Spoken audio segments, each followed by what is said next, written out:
Okay. Are you ready? Yes, sir.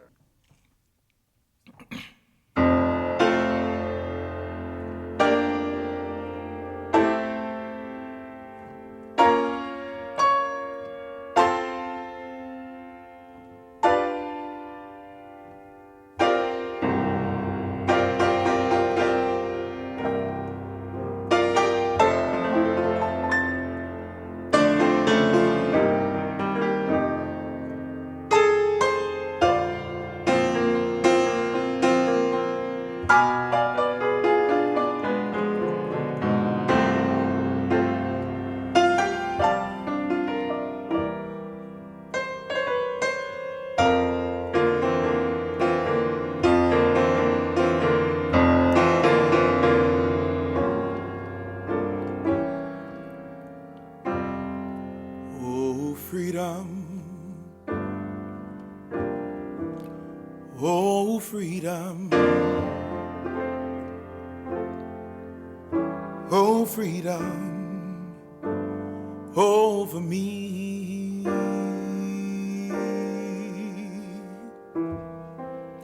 And before I'll be a slave, I'll be buried in my grave and go home to my Lord and be free.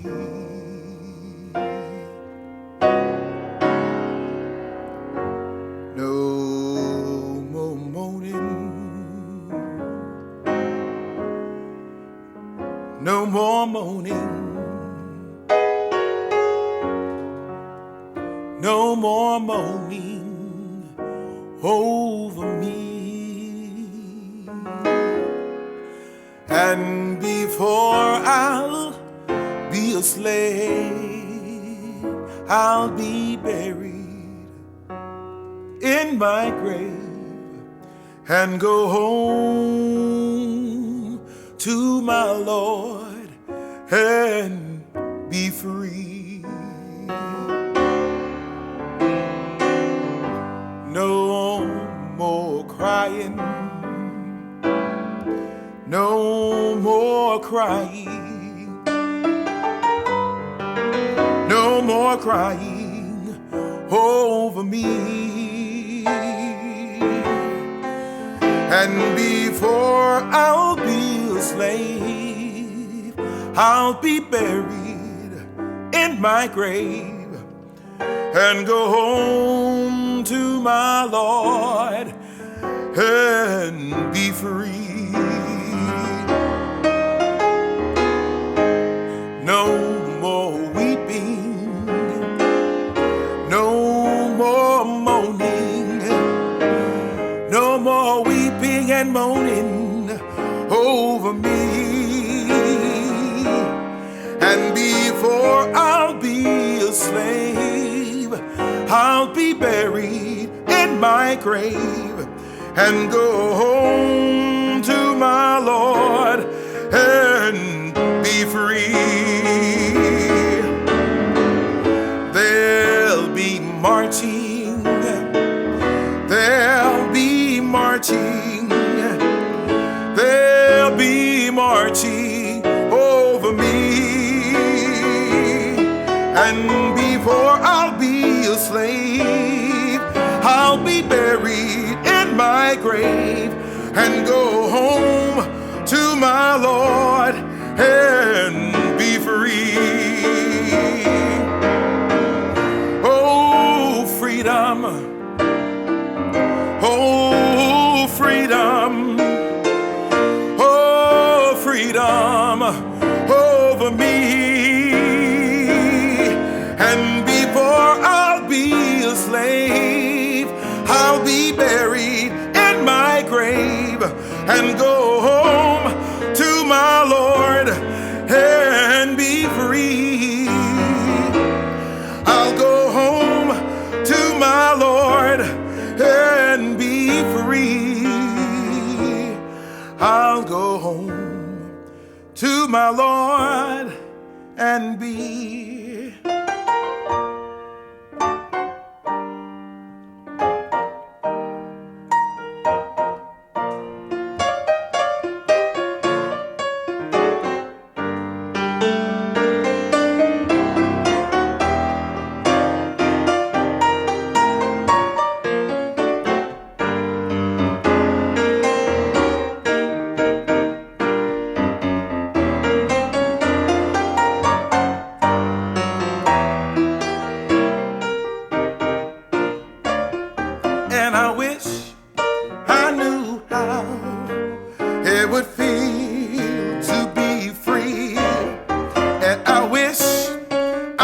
could break all of these chains holding me. And I wish I could say all I'm longing to say. Say it loud, say it clear, for the whole wide world to hear. And I wish I could share all the love that's in my heart. Tear down every wall that is keeping us apart. And I wish I knew how it would feel to be me.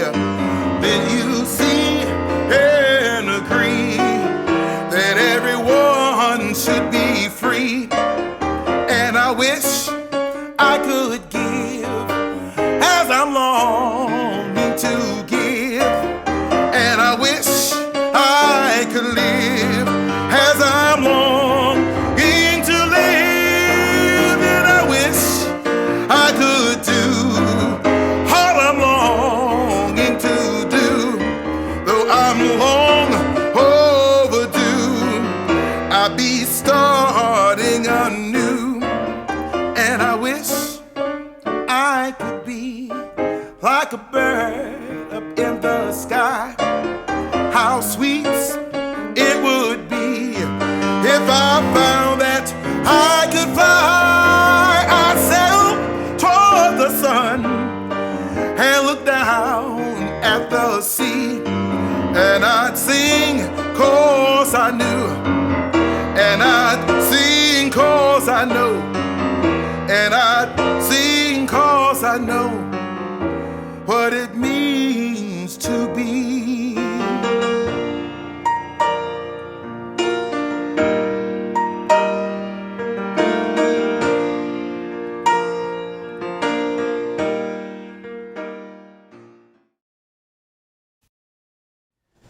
And welcome back to Capital Bop's Freedom Summer 2020 live stream series with Aaron Myers this week. A wonderful set from a jazz vocalist with gospel piano chops. That's right. That's right. That's right. That's right. I love that. I love that. So, as always, we start the program. Introduce yourself. Again, we have an artist who, for many, needs no introduction here in this in the DC community here. Done a lot of very important and a pillar in the community here, and doing a lot of work, important work here. But for those of you who might not know, tell us a little bit about yourself. I'm Aaron Myers. I'm originally from Texas, and I've lived here almost 13 years. I'm going 12 years now so far. I'm a jazz vocalist. I was raised in gospel and in soul, so I play that style. And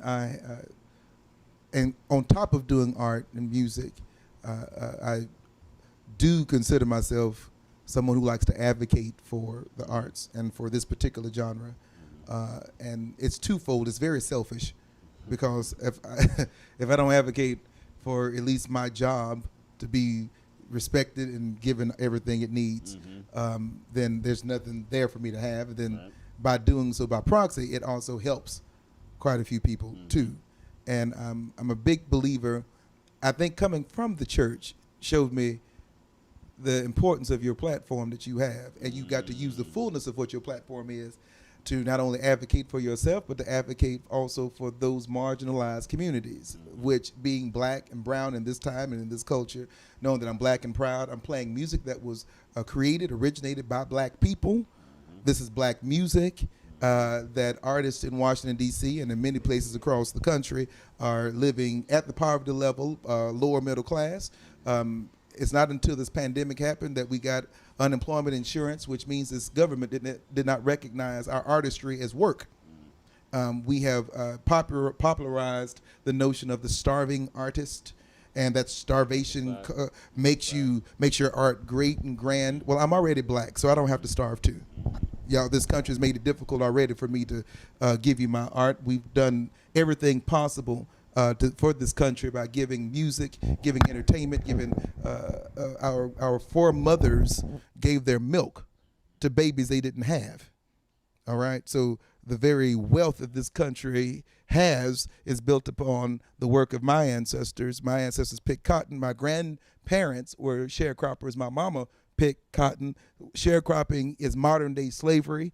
It was slavery. They were sharecropping until the late 60s. So technically, my grandparents were, in a sense, the descendants of working slaves and working in a same feudal system that was not helpful to their to help them live toward the maximum potential of who they were. It was not fair. I used to not like to talk about how angry or upset I was about the way this experiment, which we call America, has failed. I think that I was talking this morning. I had a Zoom call regarding the book I wrote. I wrote a book, White People Talking to White People, broaching the topic of race with your white friends. And talking to the Zoom call this morning, it was very evident that I had to just come to the realization that America is operating just as it was designed to do so. Without me, without my well-being, without my life mattering at the forefront. And so this music has spoken against that, spoken out against that. And it's the white allies that we do have helped us try to even the playing field to a degree. We've used this music, as you know, in other countries. This country has used this music and us as black people to show other nations that we're okay and that America's all right and our music is great, and we have fostered relationships through our music while coming home to sing on the news and on YouTube, cell phone footage taken by black women, young black girls. George Floyd, it was a 17-year-old black girl who took that footage. 17-year-old black girl who will live every day watching a man die. Okay, this is who did this.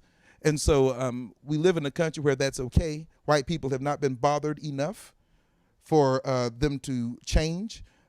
We are still on their peripheral. We're not in their purview, but the music is. So we have a platform. While we have this platform, we should use it to not only talk about love and sex and fun times and making you dance, but we should use it to also talk about how fucked up this stuff is. I'm sorry to use that language, but it's not in comparison to how I feel. This reality. In the words of somebody, every time we're speaking English, we're saying fuck, and we're saying the N-word for us. Right.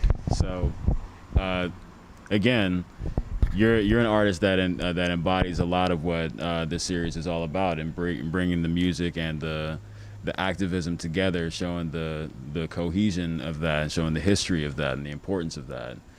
Specifically, how is your music used in this platform? How is your music reaching that, and how would you like for it to continue to reach that? I always try to make sure that my audiences and my music creates a safe space. Any place I go to, recently, you remember years ago when I was at the Black Fox Lounge. Black Fox Lounge was an inclusive space, gay, straight, black, white, everybody. And it's amazing that when you can have an audience where a white heterosexual couple in their 70s will be sitting to a black gay couple, either female or male, in their 30s and 20s, and you have a family that's in the back, you have some kids who brought their parents there to connect with them through the music. When you have them all there together, they would not be in the same room unless it was for the music and for hearing this art, and my art specifically.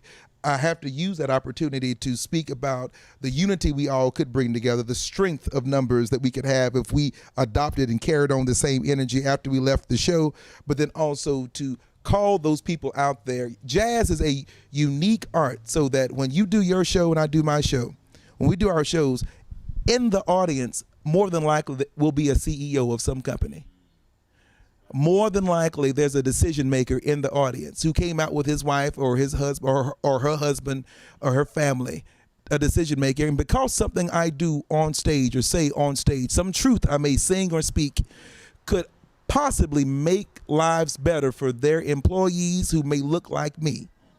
You know, that's the power that this music has. That's why I try to bring my art that's what I try to bring to the table when I am delivering my art, in a sense. I try to ensure that there's some man out there who's a CEO may think of diversity when he leaves my show, and may give that woman a chance. may give this black person a chance. That's so interesting. Yeah. That's a very interesting point, and I think that especially when we talk about different jazz communities, that's very true. But that's true to a very specific sense for Washington D.C. The jazz community's interaction with power, more so than I would argue even to say that more so than in a place like New York. In terms of the more normal sort of level playing field gigs. Obviously there are different levels of in both places and in all places. But what do you think about that? What specifically can be done here in Washington D.C. Around the music, around jazz music? With that kind of opportunity. Well, if we're not careful, we're going to lose it. Absolutely. And that's the reality. We don't like to hear it a lot. People like to think, well, maybe jazz is dead. And I think the art that you do and how you present your art specifically shows me that jazz is far from it. Thank you. Because of the communities in which you're still able to create. It's like those people who believe the Bible is done. If you're a Christian, or the Quran is done, did God just stop? If they were finished with the Bible, or then why not stop the world? Jazz is still being created. It's a genre that is not classical music. Classical music is still even being written today, in a sense, the style that is, I guess you could say.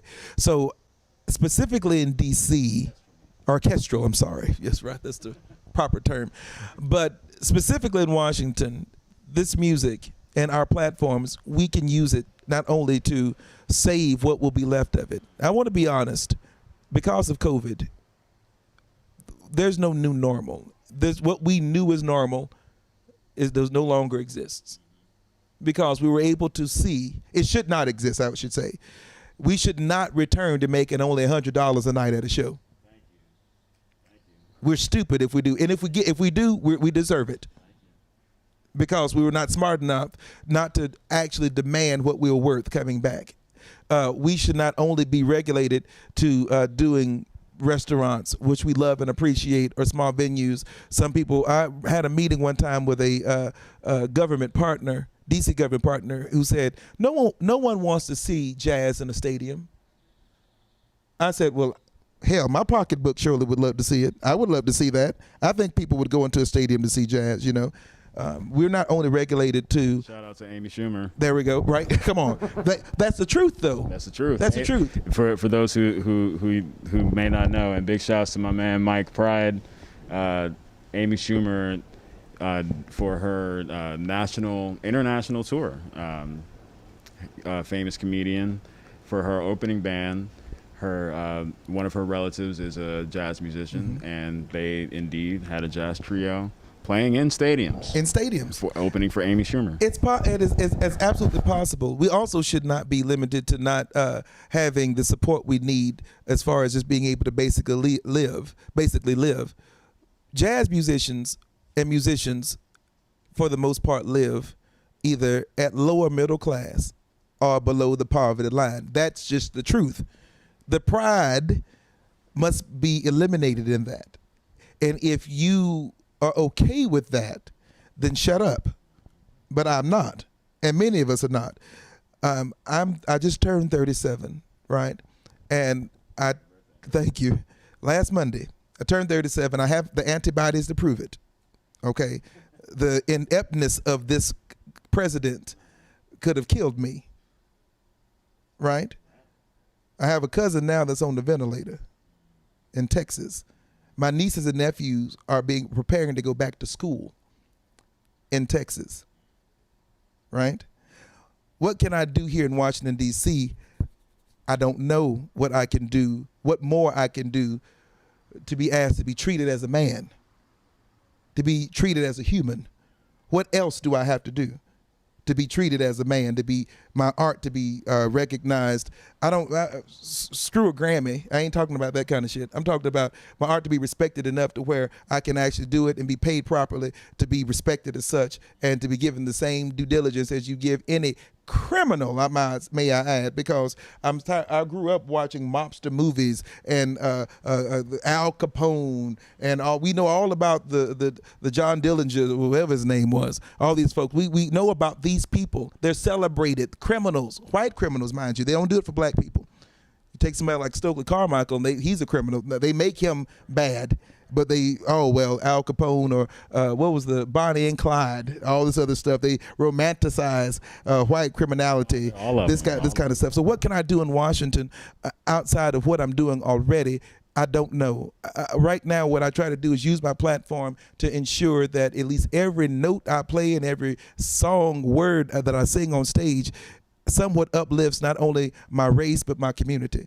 And those are two things that I know I can do. That's what I have power to do. And then I can speak to the powers that be to advocate for myself and for my community. Those are two things I must do consistently. That's the linchpin, the consistency, because so many black people that I know get tired and they sell out and they don't get tired of fighting and say, well, we'll let somebody else fight. We'll let somebody else fight. And what if our parents took that same notion? Some parents do take the same notion. They won't change the baby. They neglect. We call that abuse. When you leave your race out there to dry, when you leave out people in community to dry, you don't advocate. Every week, you and I have been on a call trying to see what we could do to put forth our ideas, our initiatives that could help our particular genre and our race. I don't know what else I could do to be considered a man. I do know at 37 years old, I'm not married. I have no children because I feel like if I do get married and have children, I want to be able to afford them. And my art has not yielded that yet. And so I want to do my art and do it in a way where I can afford to have them both, just as any man would want to do so.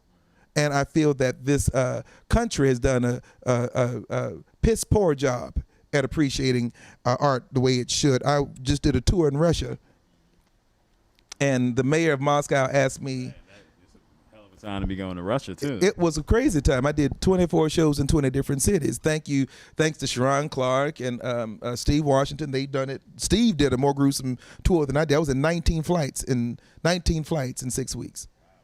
19 flights in 6 weeks. But every place I would go to these places very similar to the Kennedy Center.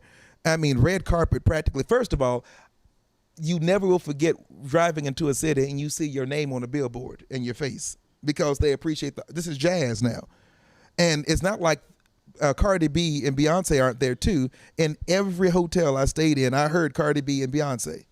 So I heard all black music in Russia, mind you, more so there than I did here actually, you know what I mean? So even... where I heard Cardi B. Oh, in Russia, I heard. Let me tell you something. I heard when I was eating breakfast, you hear Cardi B in Russia and Beyonce. Not only that, I would go to these performance venues and I would go in the dressing room and the piano's there, your tea is there, everything is set up. You go inside the concert hall and it's a big hall and it's packed to the brim of young people.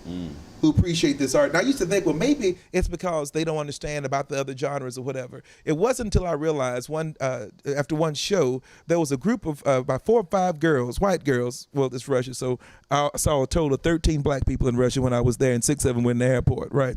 And so 5 white girls who were sitting on the front row, after the show was over, I heard some pipe organ music going. Beautiful. I mean, and complex shit, man. I'm telling you, some deep shit. So I got dressed, I ran out, and it was these girls playing, and they were getting ready for a concert.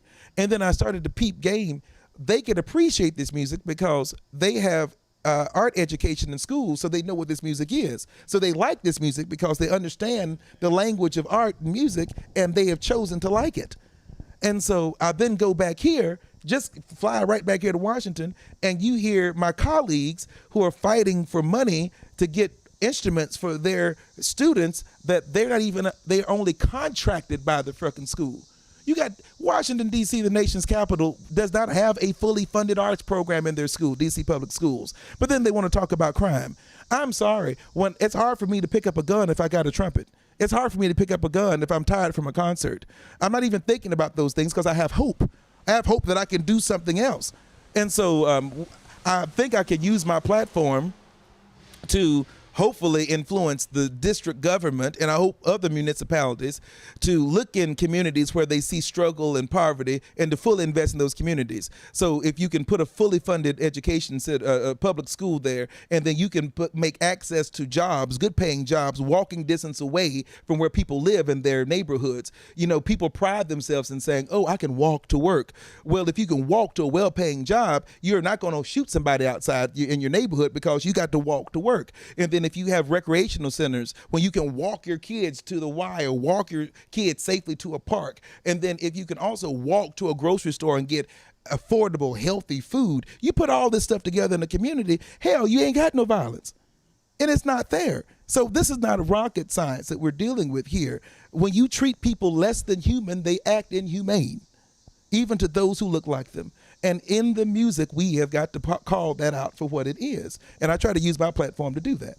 100%.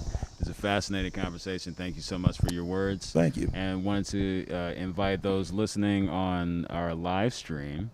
If you have any questions for Mr. Myers, just type it in the chat, and we'll get to it right after this. Back to Aaron Myers. Mm-hmm. All right. Ready? Yeah.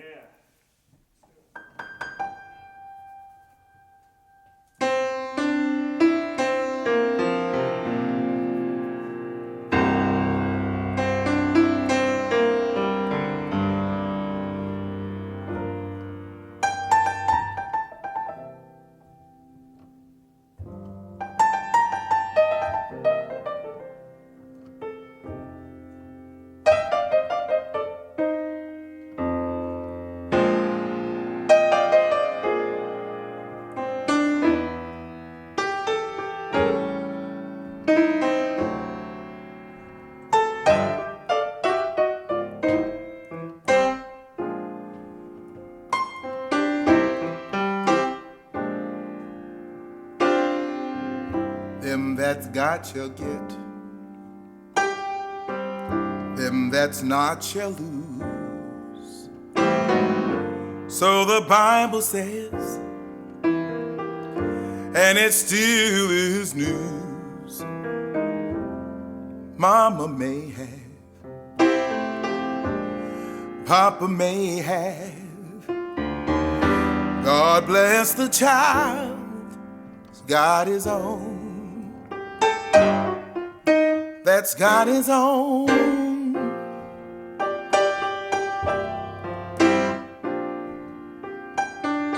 Strong get more, weak ones fade. Empty pockets never seem to make the grade. Mama may have, Papa may have, God bless the child, it's got his own. It's got his own.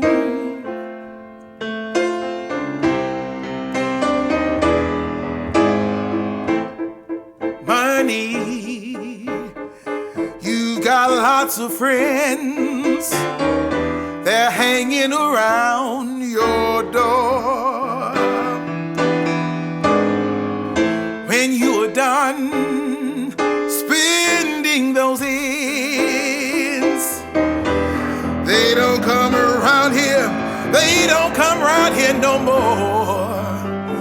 Rich relations have crust of bread and such. You can take what you want, but don't take too much.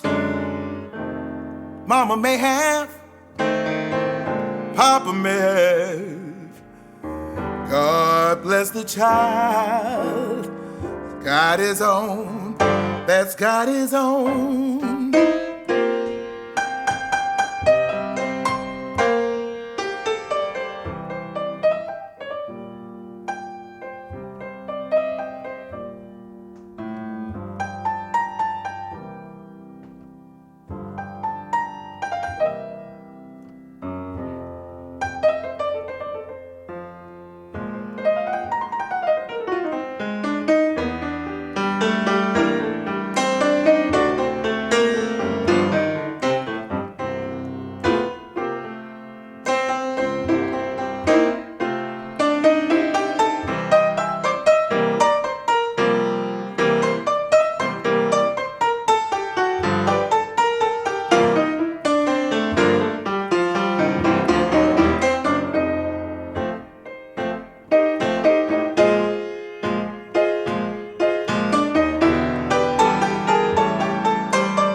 Them that got shall get, them that's not shall lose. So the Bible says, still Google News. Mama may have, Papa may have. God bless the child. He's got his own. That's got his own.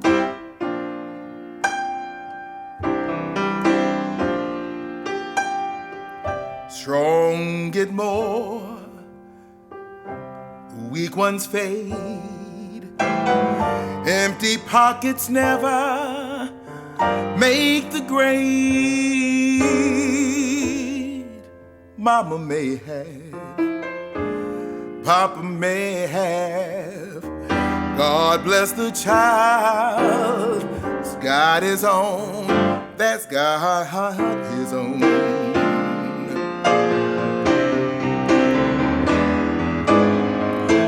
Money, you've got lots of friends and they're hanging around your door. But when you're finished spending those ends, they don't come around here. They don't come around here no more. Rich relations may have bits of crust and such. You can take what you want, but please don't take too much. Mama may have, Papa may have. God bless the child. It's got his own. That's got his own.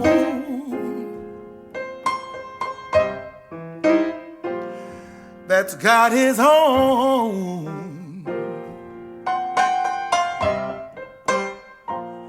That's got his own.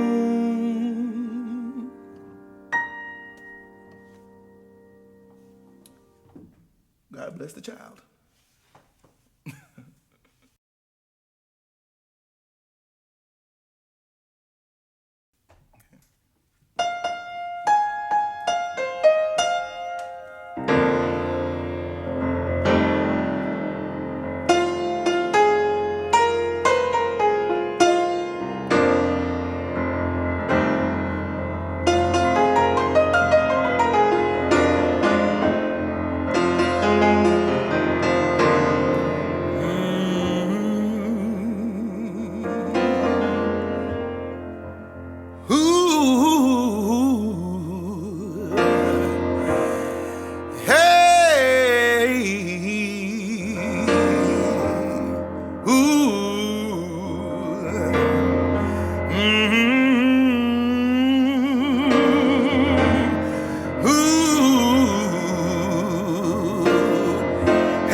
I'm alone and crying the blues. So sick of paying these dues. Every morning I'm moaning, and in the evening I'm moaning, because of all the trouble I see. Life's a losing battle for me. Everybody knows I'm moaning. I have spent plenty days and nights alone with my grief, and I pray, really truly pray, somebody could come and offer me some relief. Every morning I am moaning, I'm alone and crying the blues. So sick of paying these dues. Every morning I am moaning, and in the evening I'm moaning, because of all the trouble I see. Life's a losing battle for me. Everybody knows I'm moaning. I have spent plenty of days and nights alone with my grief. And I pray, really truly pray, somebody would come and offer me some relief. Every morning I am moaning. Every morning I'm moaning. Every morning I'm moaning. Every morning I'm moaning. Every morning I'm moaning. The news got me moaning. The news got me moaning. Fox News got me crying. Fox News got me crying. CNN got me worrying. CNN got me worrying. Democrats got me worrying. Republicans got me worrying. The president got me crying. The president got me crying. Black lives matter. Black lives matter. Sandra Bland got me worrying. Sandra Bland got me worrying. George Floyd got me mad. George Floyd got me mad. Every morning I'm moaning. Every morning I'm moaning. Trayvon got me moaning. Trayvon got me moaning. Breonna Taylor got me moaning. Breonna Taylor got me moaning. Black lives matter. Black lives matter. Black lives matter. Black lives matter. You don't know me, but I can see what you have done so easily. Some flags come down, black men still die. Can't find new jobs, black mothers cry. Looking for peace, only find shame. Must we all die? Remember my name. I don't know what to do, where to go, how to survive. But daily I'm trying, turn on the news, another name, a source for shame, losing our lives. Black lives matter.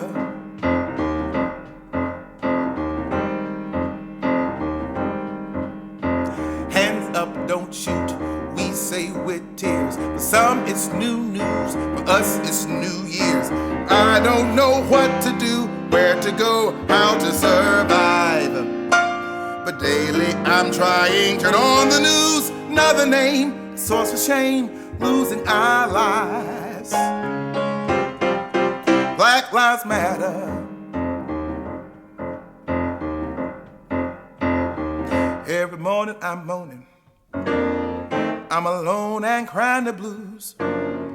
So sick of paying these dues. Every morning I'm moaning. And in the evening I'm moaning. Because of all the trouble I see. Life's a losing battle for me. Every morning I'm moaning. I have spent plenty of days and nights alone with my grief. And I pray, really truly pray, somebody would come and offer me some relief. Black lives matter.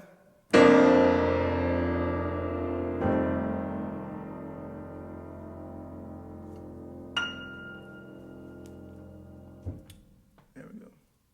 Black lives matter. Let's try this one. Do this one. This is debuting a song. Let me check this. Still going.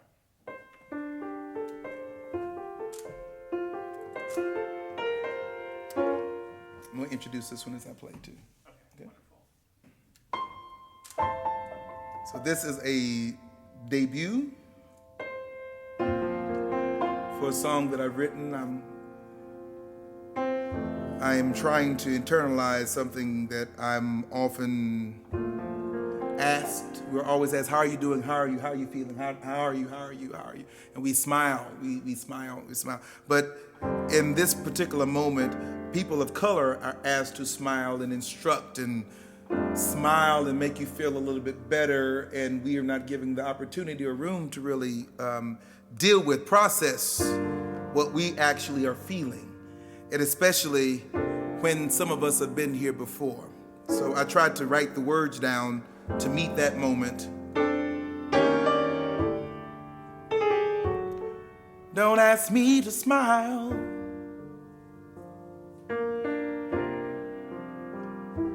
when you oppress me.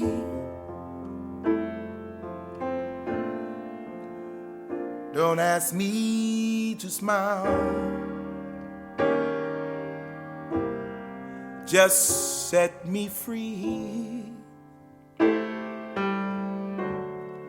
Don't ask me to smile so you may feel better. I cannot smile, for I'm not happy.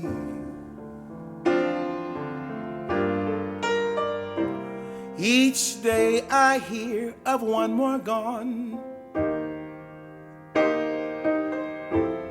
too prematurely. Each day I grieve the loss of hope. Each day I grow more weary. Each night I find it hard to rest. My mind goes round in circles. We might just find ourselves involved in just a cruel rehearsal. Don't ask me to smile so you may find comfort. Don't ask me to smile. Just set me free. Don't ask me to smile so you may rest easy. I cannot smile, for I'm not happy.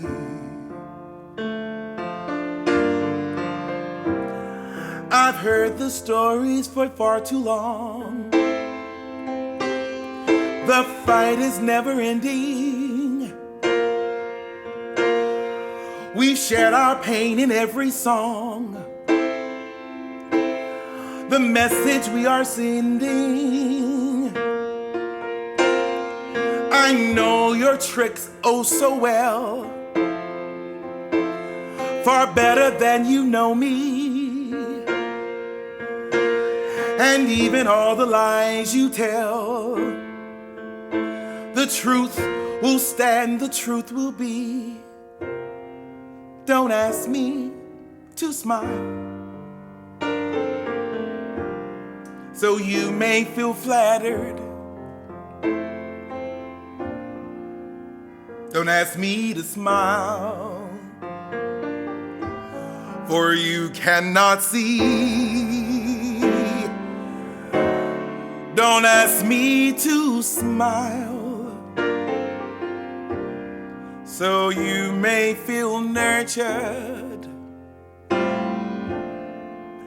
I cannot smile, for I am not free.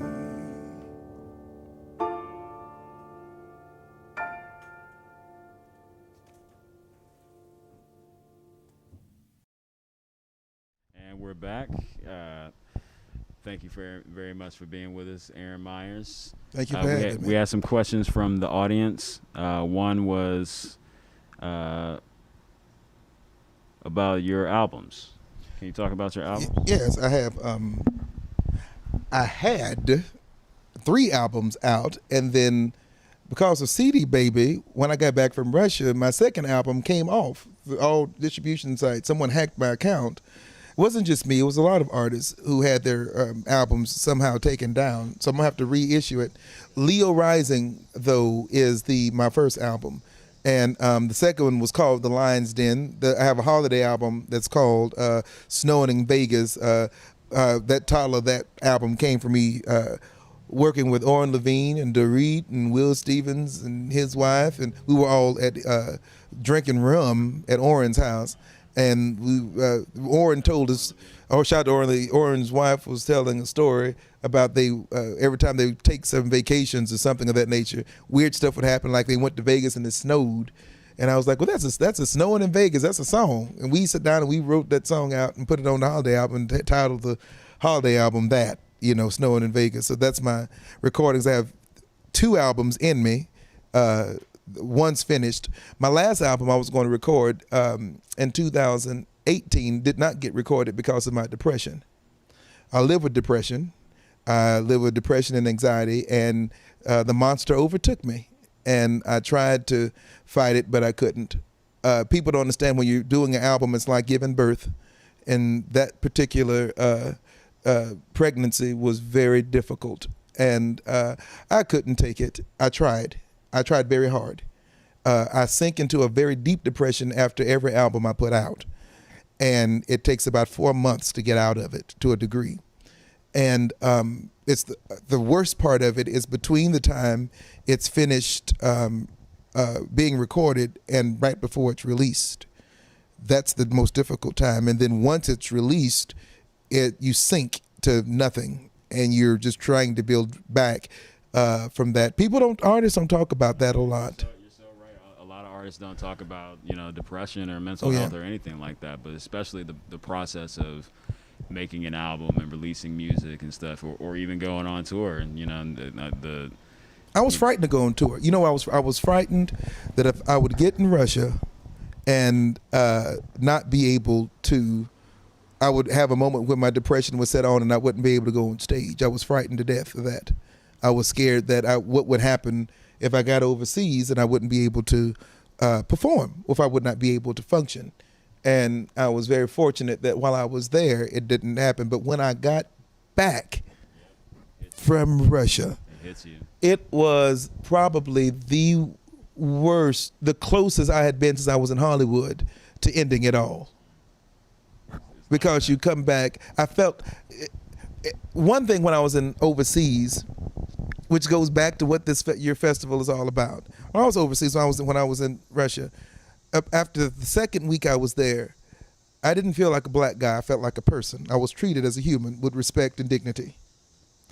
And when I got off the plane in Dulles, Virginia, I was reminded immediately as I got back into the airport that I was a black man in America. The one thing I yearned for coming back to America was for fresh air, because the air is polluted. You can hear smell of the exhaust all the time in the air, no matter where you are in Russia. And I was longing just to get a breath of fresh air, and I got that fresh air off the plane, and then I was reminded that I got a little taste of bigotry and prejudice and the racism here as well. But my depression, Sonny Sumter called me, reached out to me and let me know that I was not crazy. My depression was just more than I could take at that time. Yeah. Sonny Sumter called me. It was her phone. She may not know this, but her phone call to me probably saved my life to a degree, because it let me know that I wasn't crazy. It's definitely true. Because when you come off tour, coming off a tour, I need a couple of days. I don't necessarily need.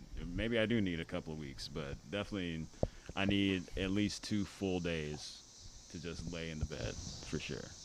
Yeah, it's real. Yeah. It's real, and I think anybody can tell you that who's had that experience of being on tour and experiencing what it feels like to be just a person, to be just an artist.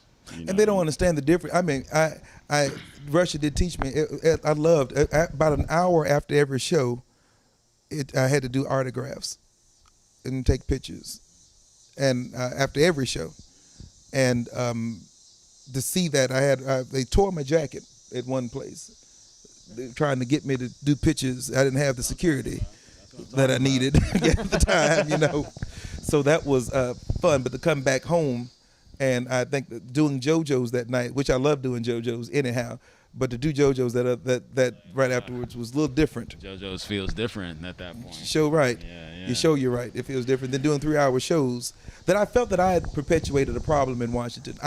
You have to take responsibility for what you have to say you can take responsibility for. Sure. And I went to school for theater, and I believe in doing my shows very similar to how Judy Garland said, each song is a show within itself from beginning to end. So as artists, we are curators. So when people come to our shows, they're coming to a curated show, So I perpetuated doing 3-hour shows in Washington, D.C. And I've done 3-hour shows, which no one should be doing. You should do 2 45-minute sets and be out of it, because it's a lot to put on a person to do. But we do 3-hour shows for little to no money. And I had to take the responsibility. Now, Kathy Nagy with Mr. Henry's, when I told her, I said, I think I want to change the format of how I do my shows at Henry's. I want to do 2 70-minute sets, very similar to what you do at Blues Alley, basically 2 shows. And she said, I've been wanting to tell you to do that for a long time, but I didn't know how to tell you to do it. And I had to, and I did that. Did it and made good money by doing it too. I was able to take care of my band. I didn't believe people would pay money to come and see me. It was always, I didn't go to, growing up the way I grew up, I didn't grow up with access to Duke Ellington or something of that nature. I grew up, the successful black people I saw had 2 professions. They were either preachers or teachers. And if they were black doctors, they came from Africa. They were not African American. And the women who were successful, I saw they were nurses. They were especially if you were RN, you doing it, whatever. Yeah. And so those are the people. I didn't have access in the small town I come from to go get a jazz degree or to go to college in that type of way. That was not. So when I got to Washington and got on the scene, I was very much so intimidated. And I was intimidated because black people in D.C. are so liberated, and especially if they've been born and raised here, they don't understand what it's like being black in other places. We all didn't overcome. The civil rights movement didn't hit where I'm from. Mm-hmm. We're in the civil rights movement now in many places in the country. Ain't that something? So I did my 3-hour shows the best way I knew how to do them, and it was not the most helpful to the scene, and I have to take responsibility for that, and I'm sorry for that as well. But I do know what I know now. We all do what we do. We have another question. Somebody's asking. They've been lucky to have been able to. I don't know if they want me to say their name. I'll just keep it anonymous. Okay. I've been lucky to be able to build somebody to build some strong relationships with some of DC's music elders. But DC is a really young scene overall, and I think many of us younger musicians often feel somewhat adrift, or maybe not connected to some of the more experienced musicians in and around town. I think that maybe this hurts our collective power as a musical community, and I've heard stories from older musicians being frustrated with the actions of younger ones, while many of the younger ones are choosing not to seek the advice of these elders. I suppose I'm just wondering if you could speak on how we bridge some of these gaps in our community so that we can all work to strengthen our community. And that's from Steve Arnold. Okay, and that's bassist Steve Arnold. Yeah, Steve's not only a fantastic bassist, he's a fantastic human on top of that, just in general. Good shout, Steve. Good, yeah, absolutely. Jazz is very unique that people are not retiring at 65. I remember some people retire at 25. Is that right? I remember going to Jazz Masters, and Sheila Jordan was there. And I'm like, I got to compete with this woman. She's 9. I got to compete with her for gigs. You know what I mean? Right. But in D.C. specific, though, it is true that we have a group. Sandra Butler Truesdale does the Legendary Musicians. Yep. It's not to forget about the elders. Reverend Doctor Sandra Butler Truesdale. Not to forget about the elder musicians, the elder statesmen and women. Right, who've been on the scene for a long time, and oftentimes ageism is a reality, and oftentimes the dialogues they are left out of because of proximity, because some of their contemporaries are dead, or they may not be as active on the scene as they once were.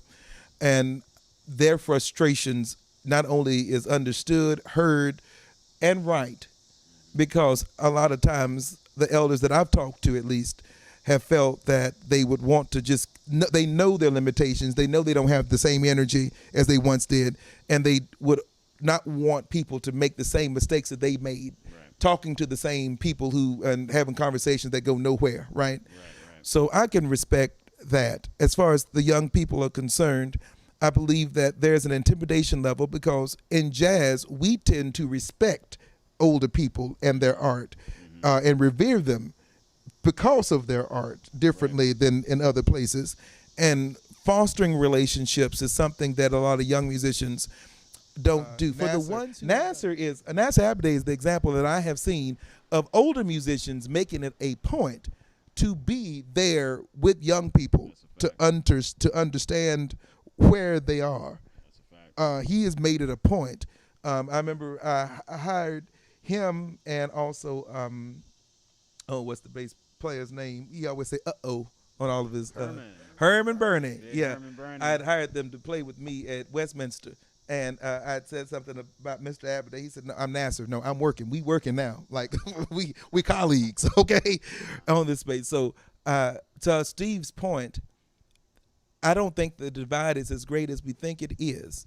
However, I do believe it is there, and I think it's the responsibility of young people to be intentional about making relationships with our elders, intentional about not just at the show or after the show, but calling somebody over the phone. But I tell you who first did it, Butch Warren. Butch Warren was the first person to have done that. Big rest in peace. He at the Black Fox Lounge. I insisted that he would be the resident artist along with me. I said I can't be resident. He has to be resident artist. And Jim McGlade made that happen. Him and Russell made that happen. And I remember when he almost got arrested, they tried to arrest him by sitting in his van. He was just sitting in his van having a cigarette, and this police officer walked by his van and was questioning him. He didn't have his teeth in, and so they thought he was just loitering. And I had to walk out and pull up his Wikipedia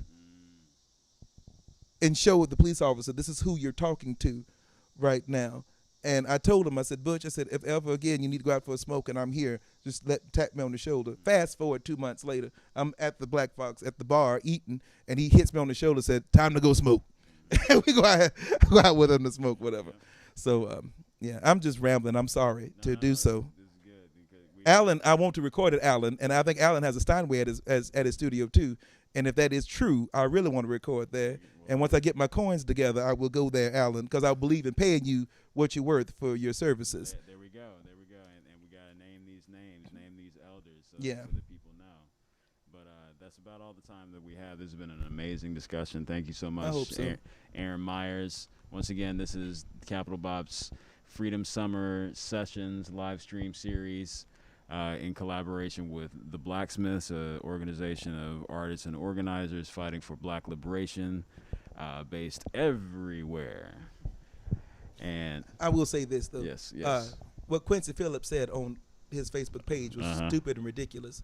And I'm going to say this right now. Yes. Anybody who's played with me or plays with me in the future, if you cannot adopt the practice of inclusivity and affirming, I don't care what religion you are, then you are no God that I know preaches for you to hate or that people are broken from birth. We're all works in progress, and sexuality is not a part of the work that needs to be done. And what Quincy said was wrong. But let's get an amen on that. Amen. Thank you. And with that, peace.